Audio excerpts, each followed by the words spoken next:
Assalamualaikum warahmatullahi wabarakatuh. Waalaikumsalam warahmatullahi wabarakatuh. Hadir kembali dalam program Sinuar, Siniar Nahdlatul Ulama Aktual Religius, merawat jagat. membangun peradaban.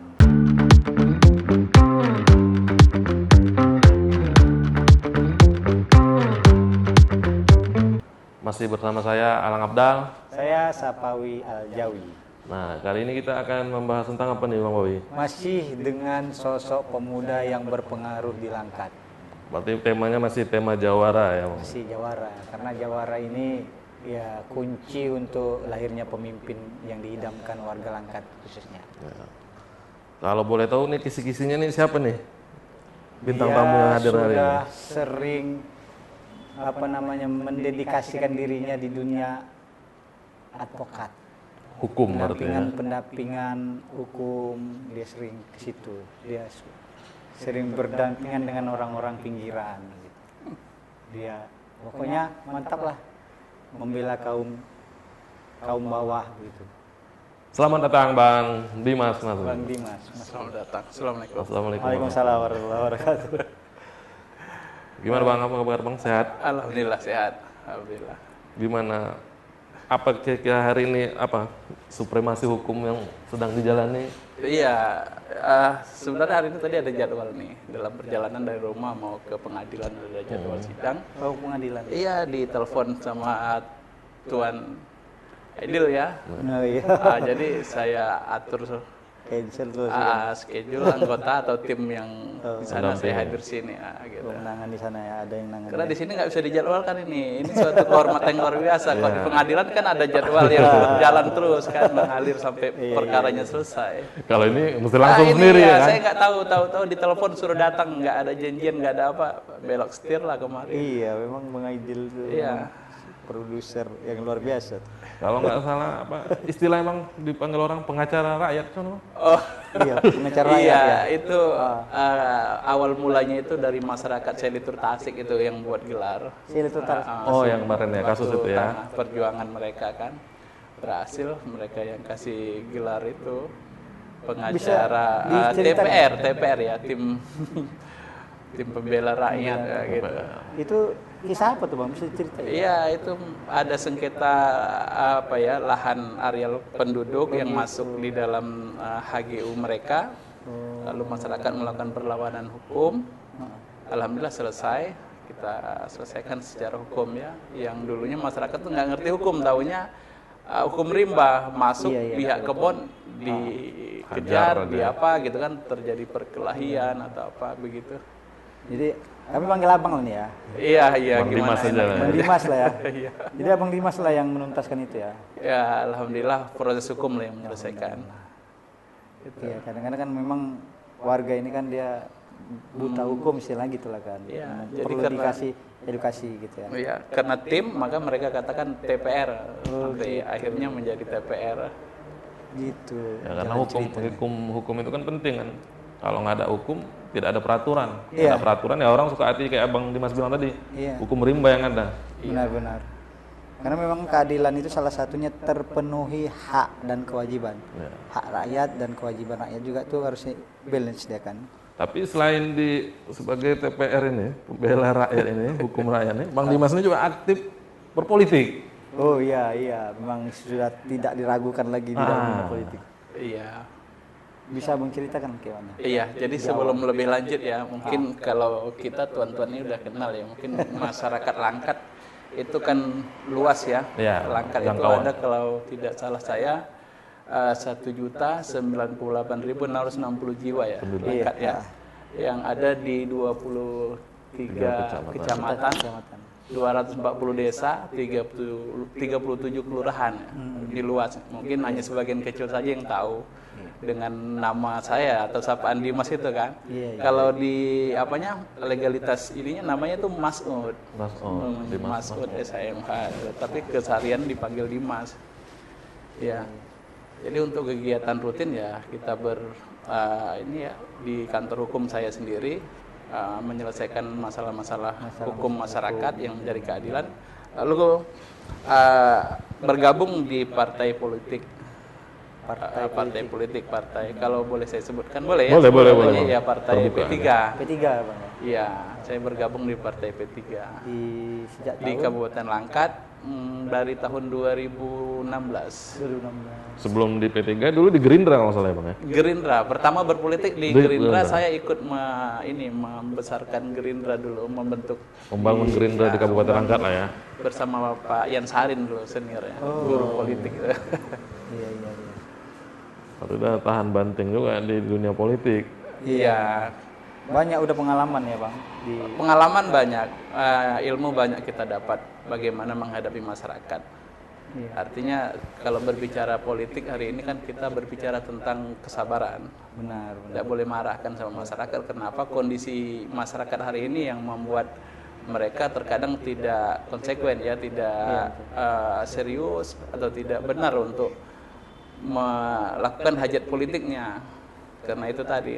Dan selain itu mungkin ada dampak lainnya seperti ekonomi atau apa yang mengantarkan mereka harus terpaksa menjual hak suaranya atau apa gitu kan. Sehingga timbul itu tadi ya politik transaksional itu Iya, tadi ya, jual transaksi. beli ya. Makanya kita agak ini juga kan kemarin waktu legislatif ada istilah yang timbul di rekan-rekan kita caleg, uang belanja. Iya, belanja suara. Belanja suara gitu kan. Bukan belanja aspirasi ya, belanja Iya, suara. belanja suara artinya itu kan sudah suatu slogan yang merakyat akhirnya, tidak menjadi satu hal yang tabu. Tidak lagi menganggap nanti takut ketahuan pengawas bagaimana kalau kita caleg menyebutkan ada uang belanja atau apa gitu kan. Nah ini kan apa ya, mungkin berbahaya juga untuk proses demokrasi kita ke depan Bang. Iya, sangat. Kalau hari ini aja kita menganggap ini udah mulai terbiasa, gimana nanti 10-20 tahun yang ke depan kan? Iya. Pasti ini menjadi satu hal yang wajar dan biasa. Bisa saja nanti terjadi yang nggak pakai duit itu yang aneh ya kan. Iya. Bisa aja. Artinya ketika kita duduk di legislatif dengan belanja yang besar, kita tidak akan maksimal untuk bekerja memperjuangkan aspirasi atau hak masyarakat itu. Karena kita udah Yakinlah tidak akan maksimal. Karena kita udah merasa membeli suara. Iya. Kita beli kok. Gitu. Ketika masyarakat datang, mereka akan katakan kita tidak ada lagi hubungan, gitu kan. Ini yang jadi sangat berbahaya sebenarnya. Tidak ada keterikatan moral lagi sama. Iya, tidak ada. Kan Bang Dimas ini kan dihukum kan, konsennya dihukum. Jadi memang politik dan hukum ini kan nggak pernah bisa berpisah nih, karena kan politik ini bagian dari jalan terselenggaranya hukum kan. Iya. Makanya jalur yang selain hukum kan Bang Dimas pilih politik. Ini kan linear nih sebenarnya. Iya. Ya kan, dari beberapa tahapan kemarin kan Abang juga terlibat dalam peserta di proses Ikut dalam kontestasi Iya, itu. ikut. beberapa kali yang dalam momen demokrasi itu kan Abang tetap hadir sebagai peserta. Hadir. Dari pengalaman Abang itu, kira-kira yang memang sangat menohok, yang memang harus segera untuk diubah itu apa untuk pemahaman masyarakat ini? Saya kira hari ini tentang takdirnya ini, karena saya sudah mencoba semuanya. Dulu pada saat di Gerindra saya coba untuk menjadi calon legislatif yang sungguh-sungguh ya, tidak menggunakan politik hitam. Iya. Tapi kita sosialisasi, kita kan terus melakukan sosialisasi, melakukan pertemuan-pertemuan sama masyarakat. Iya. Nah, ketika kita bertemu, kita pulang, masyarakat bertanya kepada orang yang mengumpulkan masyarakat itu. Iya. Misalnya perwiritan Yasin ini, kita diundang perwiritan Yasin hadir nih. Di perwiritan kita kasihlah pemahaman ya tentang cara memilih pemimpin. Kalau itu perwiritan Yasin ibu-ibu, ya kita berbicara tentang aturan memilih pemimpin di dalam Islam misalnya, begitu kan. Nah, ketika sudah pulang, yang kasihan ini yang mengundang saya gitu. Ditagih nih sama jamaahnya, mana oleh-olehnya mana, Bapak itu bawa kosong-kosong apa, gitu aja nih katanya kan. Iya, kosong-kosong aja gitu kan. Nah, begitulah yang terjadi. Nah, akhirnya pada hari H hanya suara yang tidak memenuhi yang kita peroleh. Gitu kan? Gitu. Nah, mencoba lagi untuk di periode berikutnya kita seperti dinas sosial pula berjalan. Selain kita melakukan sosialisasi, kita juga memberi bantuan-bantuan kepada masyarakat. Masyarakat yang sakit kita bantu, kita cari solusinya, kita urus BPJS-nya.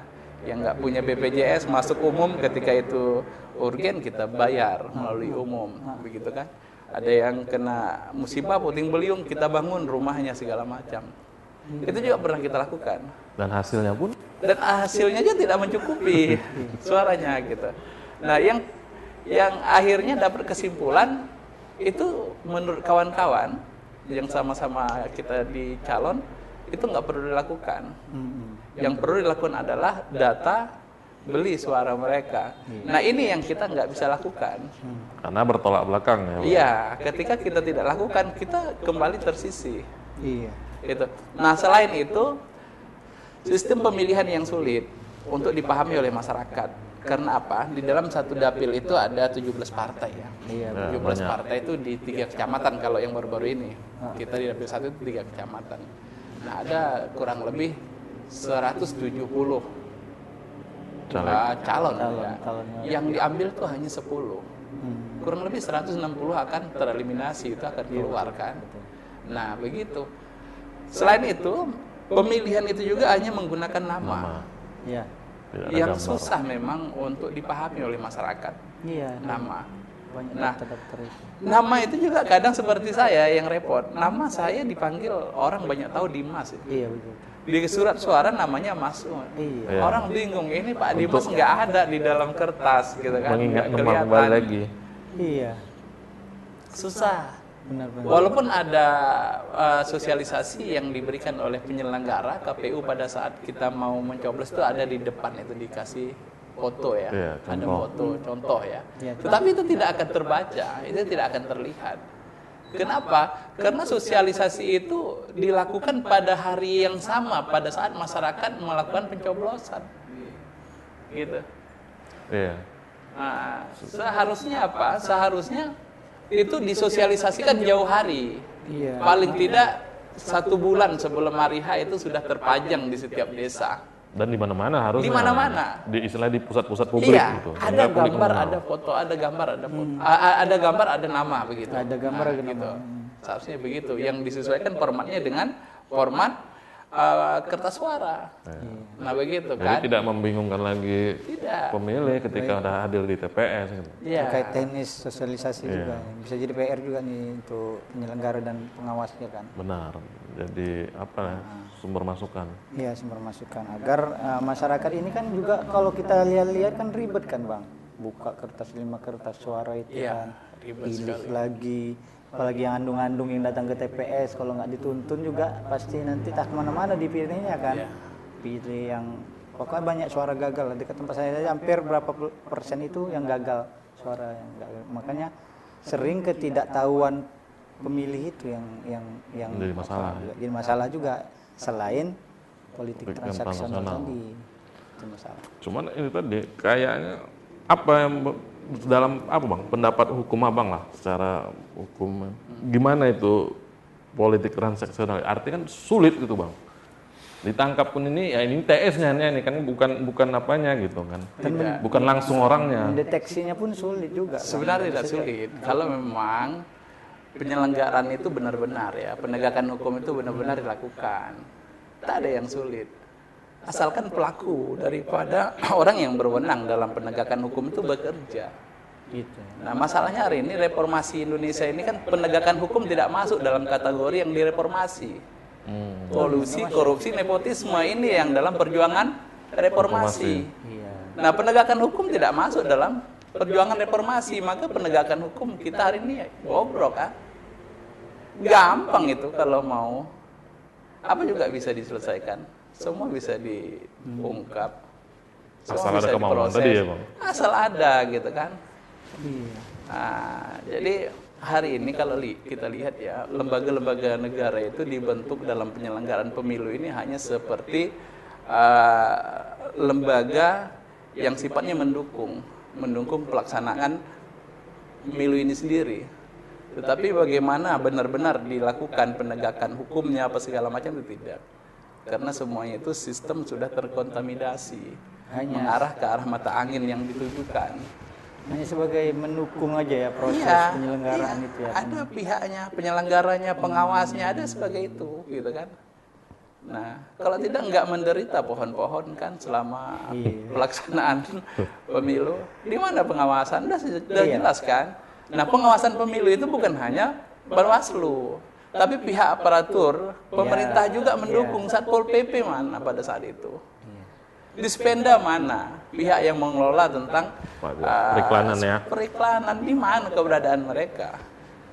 Nah, Nggak itu ada, tadi. susah kan? Seperti Nanti ada kalau kita- pembiaran jadinya. Iya, makanya itu. Jadi semua lini itu udah terkontaminasi kayak kata Bang tadi kan. Nah. Jadi untuk kita berbalik kepada sistem yang sudah korup ini ya kan, kayak mana ini nggak bisa. Nah, harus ada sosok pemimpin tentunya. Nah itu tadi Bang. Yang mengatur ini semua kan pemimpin. Nah Tidak ada. Perubahan itu nggak bisa dari bawah, kan? Iya. Pasti dari atas dia. Karena Kalau orang lain kita khawatir, mungkin mereka nggak bisa melakukan perubahan itu. Tapi kalau kita, insya Allah bisa. iya. karena kan sebentar lagi kita kan akan menghadapi itu tadi perhelatan akbar Iya. pilkada ini kan Bang Pilkada. 2024 kan. Iya. 2024. Makanya berdasarkan tema kita ini Bang, kan sudah kita diskusikan kemarin itu sama tim bahwa kita merumuskan akronim Jawara itu, jujur, adil, wibawa, amanah, religius dan Berakhlak. berakhlak. Nah ini yang kemudian mau kami kupas ke Abang. Menurut Abang atas akronim itu yang dikatakan jujur itu gimana? Apakah jujur itu bisa diterapkan dalam kondisi dan waktu apapun, tidak melihat tempat? Jujur itu harus diutarakan. Apalagi di dunia politik kan. Dunia politik ini namanya politik, banyak trik untuk mencapai suatu kehendak atau keinginan. Menurut Abang gimana? Iya. Aturan itu dibuat oleh negara itu pastinya yang bisa dilakukan. Yang bisa dilakukan. Kalau tidak bisa dilakukan, tidak bisa dilaksanakan, itu bukan aturan. Ya. Pasti itu. Karena rumusan aturan itu juga dibahas sebelumnya, itu dianalisa di DPR Itu dulu logika kan. hukumnya ya. Iya. Iya betul. Semua aturan itu pasti bisa dilakukan. Kalau nggak bisa dilakukan, ngapain dibuat gitu ya Ngapain Bang? dibuat gitu. Dan bukan aturan itu dilanggar, tidak. Aturan itu dilaksanakan, dijalankan. Karena aturan negara ini tidak pernah merugikan orang yang melakukan aturan itu, pasti menguntungkan. Iya betul. Walaupun itu penyelenggara. Contoh, aturan menender proyek itu ada aturannya. Iya. Iya. Ada peraturan menterinya, ada peraturan segala macam yang sudah diikat dalam pelaksanaan tender lelang ini. Udah ada Nah, aturannya. tentang rezekinya ini juga udah diatur. Dilaksanakan sebaik mungkin, tetap untung itu penyelenggaranya. Tetap untung itu orang yang bekerja. Tapi masalahnya di sini apa? Orang-orang ini orang-orang yang nakal, yang tidak mau melaksanakan aturan itu untuk kepentingan pribadinya, ngambil keuntungan. Tamak juga ya kan. Keserakahan dan kerakusan itulah. Nah, itu masalahnya. Iya iya iya. Nah, Jadi kalau misalnya dikatakan kalau kata Abang tadi bahwa apa namanya, semuanya itu memang sudah diatur ya kan? Iya, sudah Apapun ceritanya penyelenggaraan pemerintah ini dari sampai tingkat kabupaten lah misalnya kan. Untuk tender lelang proyek pun sudah diatur, tinggal menjalankan saja. jalan. Berarti kan memang jujur itu memang udah punya porsi sendiri kan? Iya. Tinggal menjalankan yang udah ada. Iya. Nah masalahnya itu lingkungan kita ini udah korup semua Bang, gimana kira-kira? Dan makanya untuk menyelesaikan ini kan harus gotong royong. Gotong royong, ya? Artinya Kesadaran tidak kolektif, hanya ya? oknum yang memiliki cita-cita menjadi kepala daerah yang bersih, Iya. tetapi masyarakatnya juga punya cita-cita untuk menjadikan oknum itu menjadi kepala daerah yang bersih. Apa yang nggak bisa? Syarat menjadi kepala daerah ini bukan susah, Iya. gampang syaratnya. Administrasi yang bersih, Iya. sehat, jasmani, rohani, Iya. iya kan?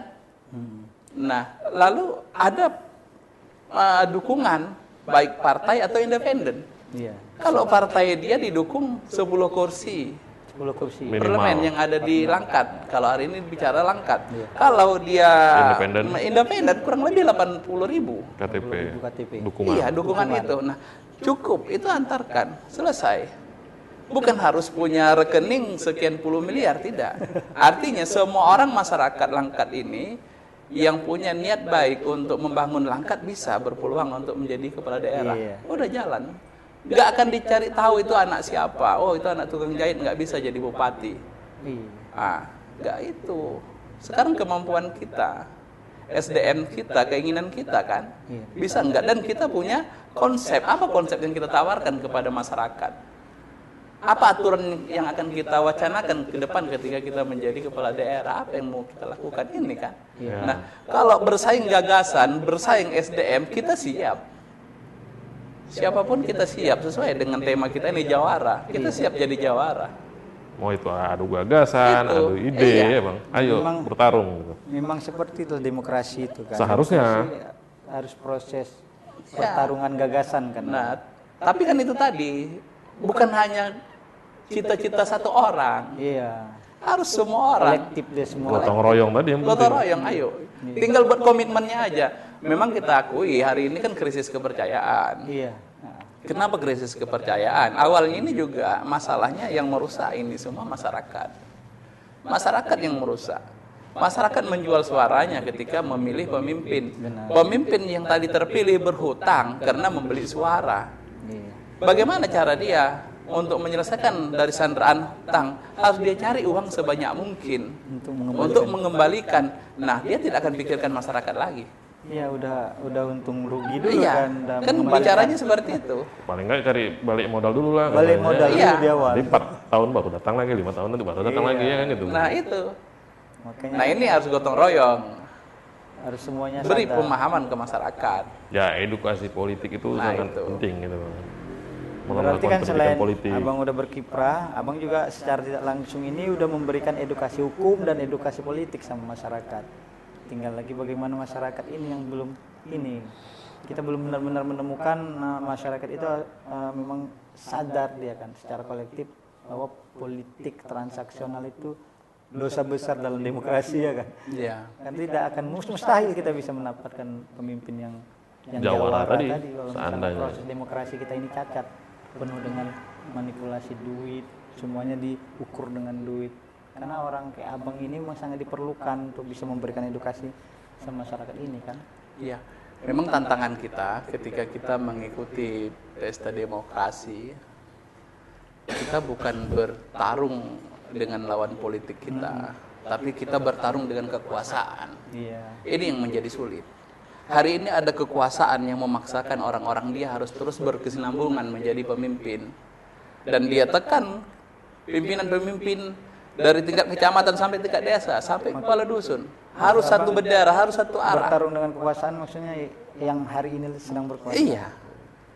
Kalau itu yang misalnya, terjadi. kalau misalnya, bukankah misalnya kalau kita juga bisa katakan juga kita bertarung dengan pemikiran masyarakat nih Bang. Soalnya kalaupun misalnya pemikiran masyarakat ini udah lempang, walaupun dia diintimidasi sama penguasa, ada ancaman. Birokrasi negara kita hari ini di bawah sandra. Iya, masyarakat mau pilih A, tetapi datang orang yang mengatakan kalau antum memilih A, antum tidak akan dapat lagi bantuan raskin, tidak akan dapat lagi BLT segala macam. Iya, ancamannya itu. Di mana dia demokrasinya?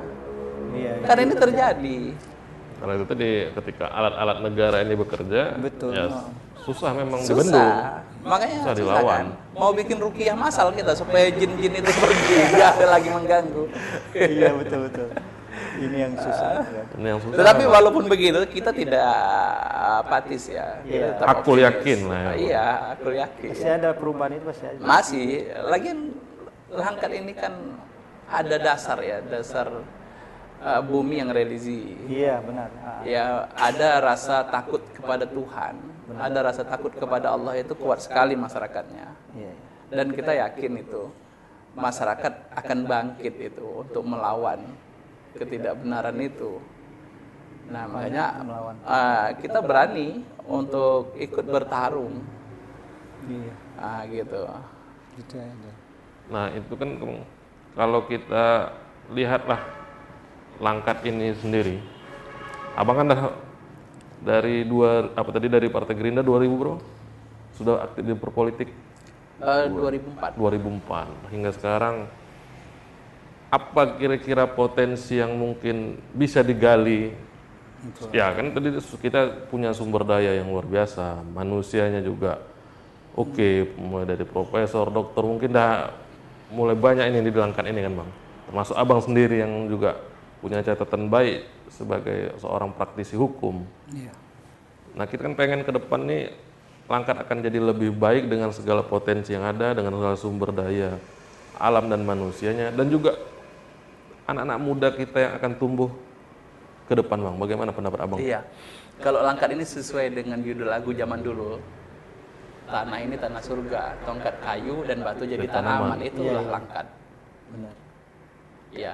Jadi itu bisa digali dari pemimpin yang memiliki SDM. PAD itu tidak hanya berkutik dari parkir, dari fee proyek, itu tidak seperti itu. Iya. Masukan untuk anggaran negara juga tidak hanya dari lelang jabatan dan lain-lain untuk kepentingan pemimpin itu, tidak. Tetapi Langkat ini akan jauh lebih makmur dan sejahtera itu ketika alamnya itu kita gali. Langkat ini punya emas loh. Saya tahu di mana titik adanya sungai ataupun bukit yang memiliki kadar emas di Langkat. Ada. Belum terjamah? Belum. Itu hanya dicuri-curi sedikit-sedikit oleh mafia-mafia kecil-kecilan lah. Di Langkat ini? Di Langkat. Tetapi kalau itu dikelola oleh Kabupaten Langkat, Iya. Langkat luar biasa. Lalu Langkat juga ada terpendam biji besi. Iya. Di dalam satu sungai yang mati, nah kurang lebih panjang sungai itu ada 18 km. Itu ada biji besi yang tertanam di dalamnya. Di besi tangga? Ada, tidak boleh kasih bocoran. Nanti dikejar sama mafia-mafia jahat. Ya. Nah, lalu kita punya alam, kita punya hutan, yang hari ini hutan kita juga sudah gundul. Iya. Kita bisa potensikan hutan gundul itu dengan menanam yang berpotensi untuk penghasilan masyarakat. Itu di kaki TNGL Besitang, 11.000 hektar itu. Iya. Itu bisa kita pakai, kita gunakan secara legal, kita ajukan ke pemerintah. Untuk program ketahanan pangan kita bisa tanam itu pohon aren. Iya. Kalau 11.000 hektar, berapa juta pohon aren yang bisa kita tanam? Iya. 4 tahun pohon aren sudah berbuah, sudah menghasilkan nira. Yang satu batang pohon itu menghasilkan satu hari 100.000. Kalikan 11 juta pohon aja, kali 100.000 berapa penghasilan? Iya. Sampai seterusnya. Berapa Sampai usia ada. pohon itu? Iya. Tidak susah. Itu masih di situ, belum tempat-tempat yang Belum lain. yang lain-lain. Kita dulu pernah penghasil garam terbesar. Iya. Kabupaten Langkat. Masih ada jejak sejarah itu. Di Pangkalan Berandan. Dapur atau pabrik pengolahan garam. Di zaman Belanda, Kesultanan. Di zaman Kesultanan. Iya. Kenapa hari ini kita susah? Kenapa kita seperti mati di lumbung padi? Padi ya benar. Gitu kan? Iya. Nah, ini karena pemimpinnya yang nggak amanah, pemimpinnya yang nggak cerdas. Iya. Hanya berpikir mencari penghasilan untuk kepentingan dirinya aja, mengotak-ngatik jabatan, menjual proyek. Tetapi masalahnya ini juga yang akan dipilih masyarakat. Iya. Nah, ini yang harus dikasih pencerahan kepada masyarakat. Jangan terulang kembali. Tidak ada itu jual jabatan. Tidak ada jual beli proyek. Haram itu, tidak ada aturan hukumnya. Tidak ada aturan hukumnya. Iya. Jadi kemana arahnya pun nggak jelas ya Bang. Nggak jelas. Makanya kelolalah negeri Langkat ini dengan baik, dengan orang-orang yang memiliki SDM dan amanah, sejahteranya ini. Iya. Asal tadi amanah tadi, itulah masuk dalam kategori jawara tadi. Jawara tadi. Tetap masuk dalam kategori jawara. Jadi- Cuman bagaimana mencari sosok seperti itu, nah itulah tanggung jawab kita bersama juga Bang. Iya. Jadi pemimpin jawara itu memang masih dirumuskan memang nih kan Bang, tapi tetap ada harapan untuk bisa memunculkan pemimpin jawara itu masih ada Iya. peluang gitu untuk itu. Dan ada optimisme tadi, seperti Bang Dimas bilang tadi, Bang Mas Kalau Bang bilang, Dimas ini aku kan yakin. iya satu dari sekian banyak orang juga yang berharap banyak untuk perubahan Langkat ini kan Bang. Iya. Ya, termasuk Abang juga Abang udah action udah di awal kan. Sudah. Nah, makanya kita butuh orang-orang kayak Abang ini untuk sama-sama membangun Langkat. Ya, karena ikut kontestasi beberapa kali misalnya pileg tadi, ya tetap Iya. tidak merubah metode dan polanya, tetap bertahan dengan itu gitu. Artinya beliau konsisten gitu.